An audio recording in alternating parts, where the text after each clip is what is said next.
Hi everyone, I'm Brilliant. Welcome back to the shop for my second woodworking video. I really hope you enjoy this one. We are starting today built right here at the scrap pile. Be honest, how many of you have a pile of a good scrap that just keep getting bigger? I want to make a wooden vase today, and instead of buying new lumber, I'm rescuing a couple of pieces from here. First order of business, getting this flat. An electric planer is perfect for this task.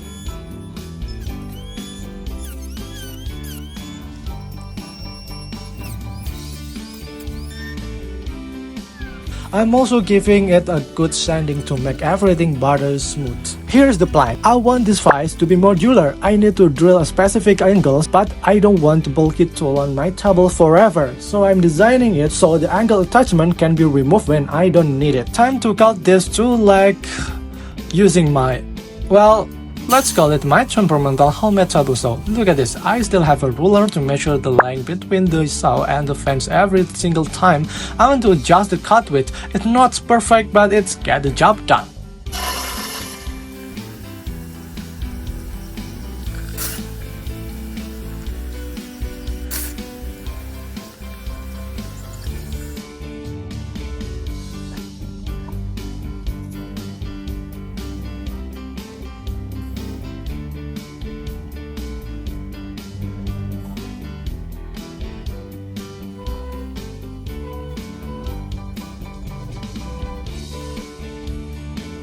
Now let's tackle the base. I'm measuring and marking my points because this piece needs some specific shaping.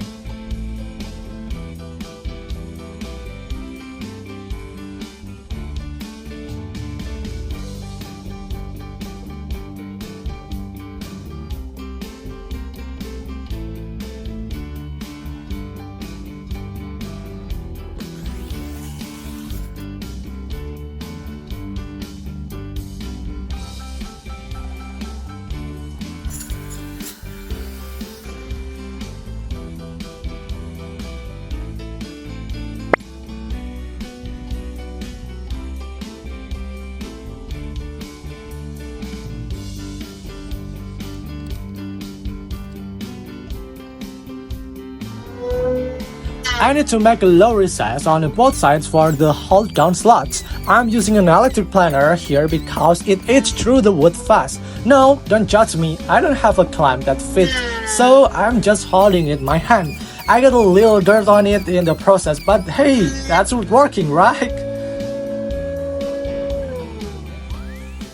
After the planer, I switched to trimmer router. Why? Well, the planer blade leaves a slightly tilted surface, so the router helps flatten everything out to the same depth.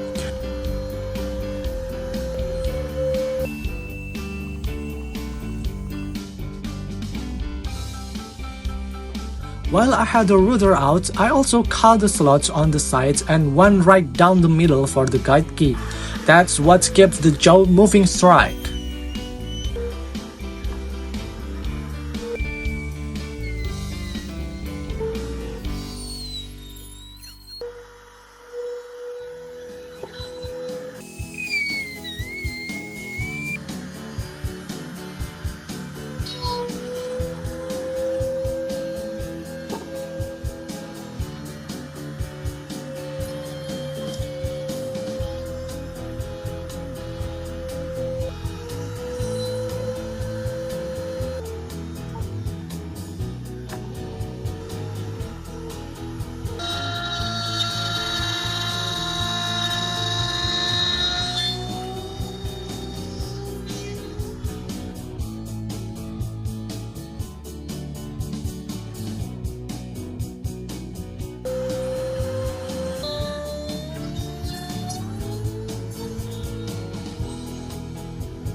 Let's clean up this block. I'm cutting the extra material of the four corners using the table saw. Now, please be careful with this step. The saw blade is round, so it doesn't cut straight vertically at the end. I had to finish the cut with a hand saw to be safe.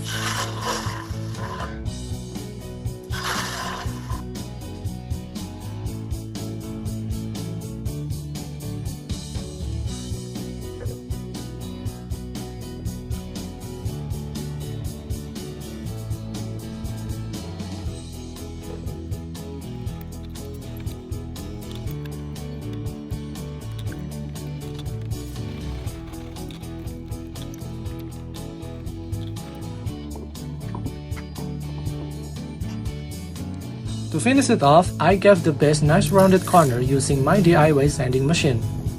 This machine used an old water pumping machine and it's helped me a lot to sand a little stuff like this.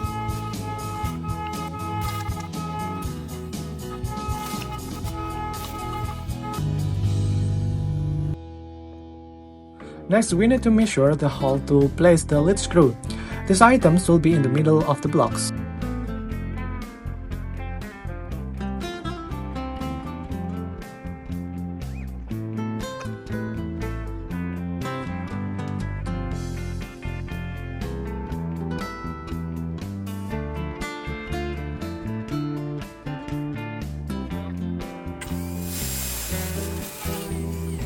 Then I drill a 9mm hole on the lead screw supports block and the movable block back door.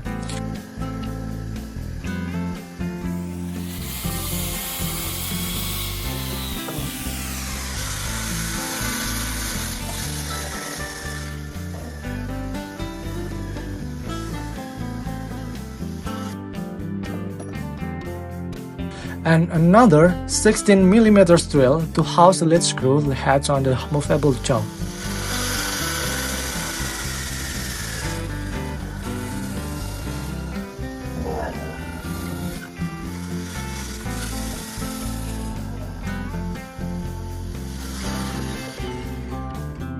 Next step is to cut a 8mm bolt rod in 30 cm for lead screws by using an angular grinder.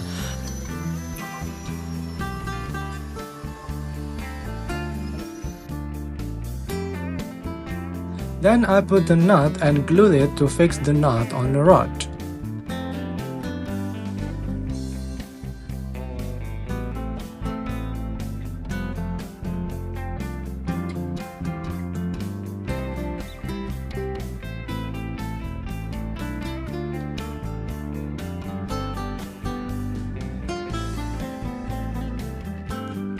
I also hammer it down to make sure this nut sprawls and never thinks of moving. I don't know if the gluing process was necessary by this point, but I think this was a good to follow.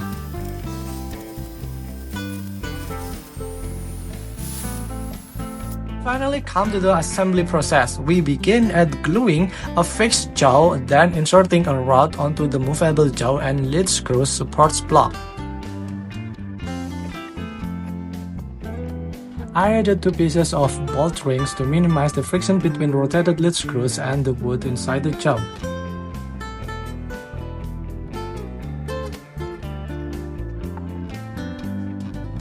Next, place a T-notch on a front block to support the lead screw.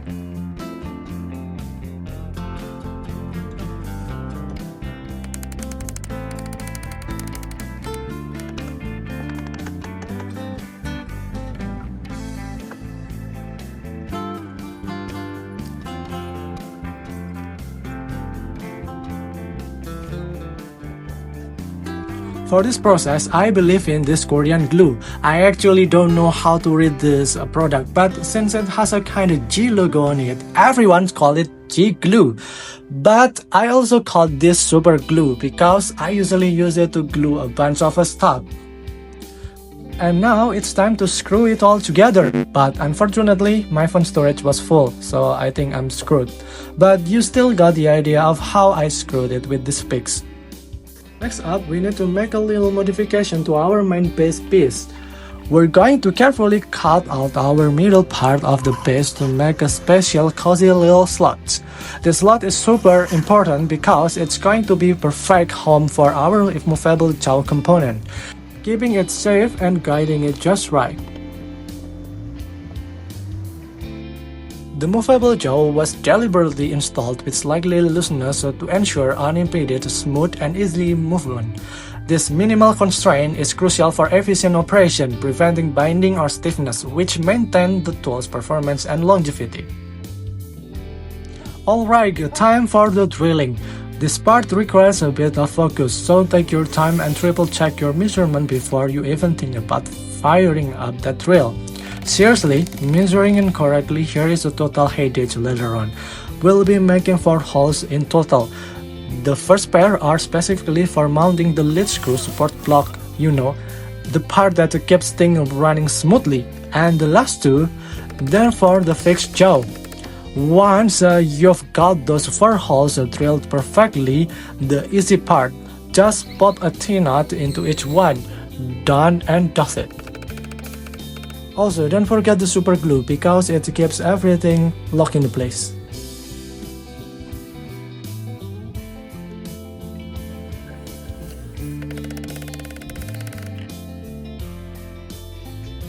Next up, we get the rod ready. We use a grinding disc to carefully flatten one side of the rounded rod. This flattening is super important because it gives us a secure spot to lock the rod tightly onto the handle assembly. Then cut out the extra part of the rod.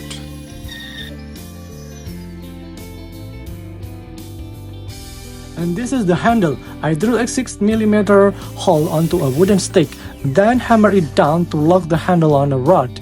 This stick was rectangular in shape, so we need to make it round with a sanding dish.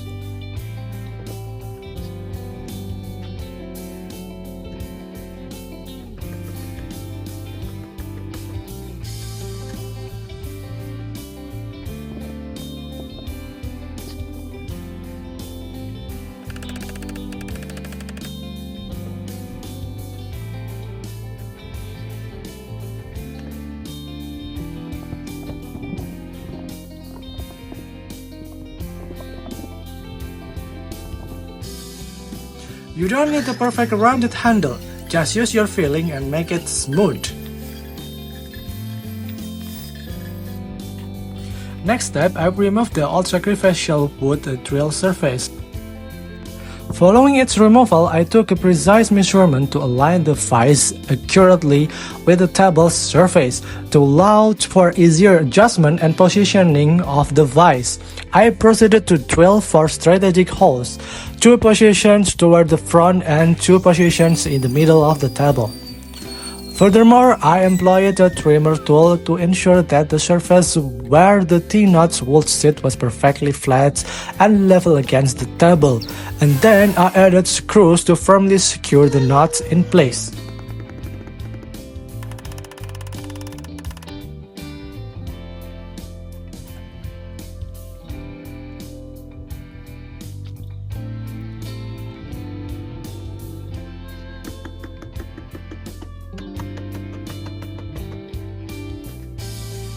Next up, I started trying to install the wooden vise. Honestly, you could probably call it a good right here and start using the tool as is. But you know me, I always like to take things a step further. I really wanted to make it capable of drilling at a 45 degrees angle. Which means we've got a bit more work to do before we can wrap this up and really put it on the test.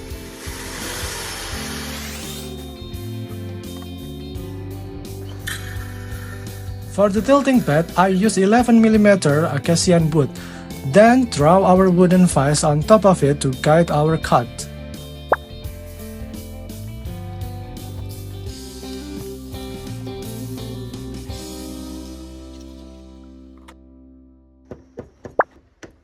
Next, we make angle guide. Don't worry, I also make you a template so you can copy it for your own project. Cutting arcs like this could be tricky. You need to make sure everything is fixed on a place, so I lock everything using a little nail.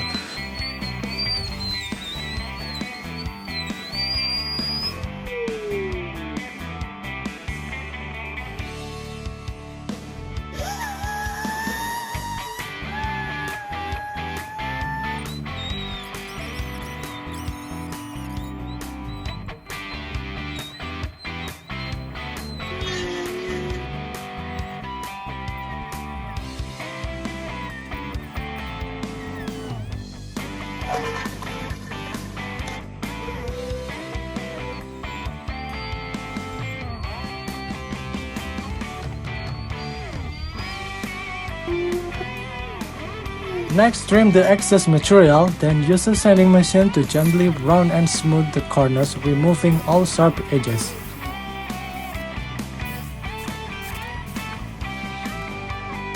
Next, we assemble the tilting block with the base. This step requires careful alignment to ensure the tilting mechanism operates smoothly. I also check the hinge to confirm it articulates correctly, making sure we don't need to make any extra cut or glue part together before securing it with the screws.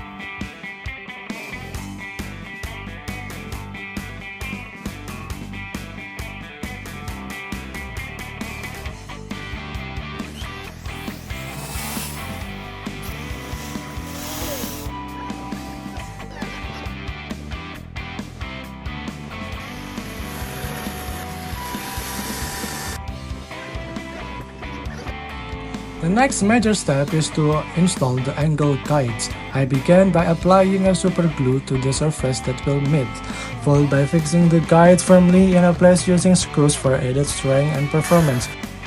During the process, I also use a mixture of glue and fine sawdust to effectively fix a noticeable crack part in one of the components, ensuring the integrity of the finished pieces.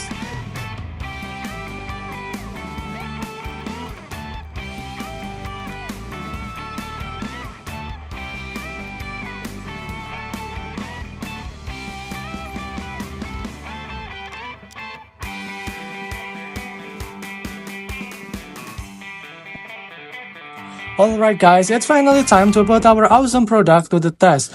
We're going to try drilling at that tricky 45-degree angular position, and here is the result. I think it's worked well. What do you think? You can add something on the comment. Now, real talk. I don't actually use that fancy angular part all that often for most of my project.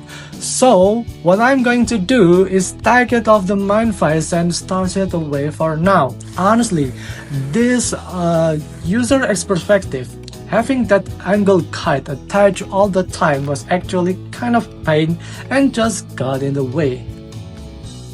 Once they're done, I'll pop the standard 90 degrees surface back onto my workbench. And that, my friend, is exactly why I designed these things to be modular. It gives me way more option and flexibility. I mean, who wants to mess around with a feedy door hinge setup that makes it a nightmare to remove? Not me. I think that's a good stopping point for today's sessions. Don't forget the usual, smash that like button, hit subscribe so you don't miss the next one, and drop a comment below letting me know what do you think. Catch you all in the next video.